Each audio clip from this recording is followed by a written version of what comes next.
An elderly man loses his hearing trumpet and accidentally picks up Satan's horn. The horn amplifies sound in bizarre, surreal, and increasingly unsettling ways. The groundbreaking sound design creates the entire comedic narrative through sound effects rather than dialogue. It relies on limited animation techniques that lack the fluid movement of Chuck Jones's 1950s golden era shorts. A construction worker discovers a living frog wearing a top hat and carrying a cane, who bursts into song. Greed takes over him and he quits his job and attempts to turn the frog into a money-making machine. However, in the presence of company, the frog becomes silent. Aside from Michigan J. Frog's singing, the entire story is told entirely through visual pantomime and sound effects. Two street dogs, Chester and Spike, beat down on Sylvester. Unbeknownst to them, a Black Panther has escaped and is hiding in the dark alleyways. Whenever Spike goes in, the Panther steps in. When Chester goes in, he easily beats up Sylvester. Spike getting battered off screen, coming out traumatized, is what makes the gag feel predictable. Sylvester's owners go on vacation and leave him locked inside the house. Trapped with no food, Sylvester finds cupboards stacked with canned tuna. However, the mouse has the only can opener, leading to a battle. Sylvester manages to blast open the mouse's hole and finally retrieve the can opener, only to discover the cupboard is locked, leaving Sylvester breaking down in tears. Tired of failing to hunt Bugs Bunny using traditional methods, Elmer Fudd reads a book on hypnosis. Elmer successfully puts Bugs under a hypnotic trance, turning him into an obedient rabbit. However, when Bugs reverse hypnotizes Elmer, that is when the fun begins. Bugs and Elmer had not quite reached their refined, definitive designs yet. Henry Hawk's life's purpose is to hunt chickens. Clueless about what a chicken actually looks like, Henry meets Foghorn Leghorn, who decides to trick him. Foghorn tells him the dog is the chicken.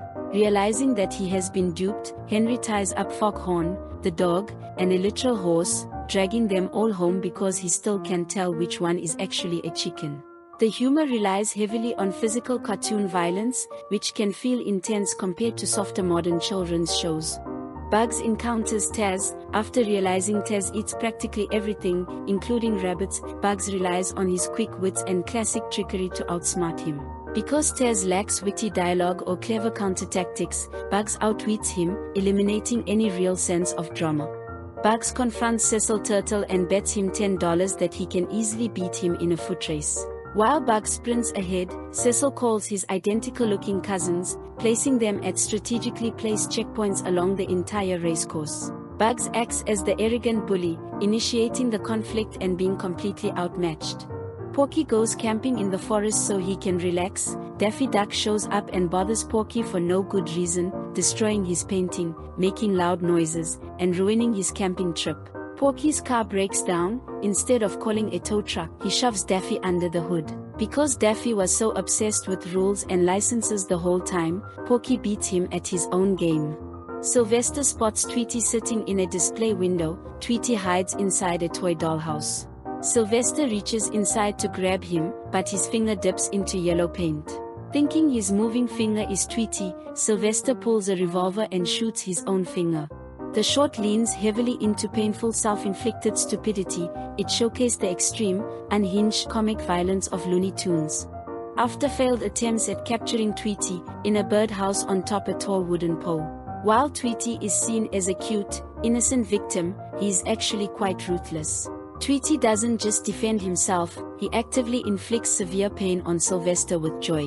While practicing his detective routine, Daffy accidentally knocks himself unconscious. Whilst under, he investigates the mysterious disappearance of every piggy bank in the world. His investigation leads him to the hideout of a grotesque gang where he engages in a chaotic showdown against surreal mobsters. After a mistaken identity leads Bugs into the getaway car of Rocky and Mugsy. Rocky forces Bugs at gunpoint to accompany them to their hideout. Bugs alerts the police, leading to the hoodlum's arrest. Bugs doesn't beat the mobsters with physical strength, but through verbal trickery and reverse psychology. Daffy Duck tricks a simple-minded dog Leopold into giving him shelter. Things go wrong when Daffy realizes Leo's master is a mad scientist who needs a duck's wishbone to complete an experiment.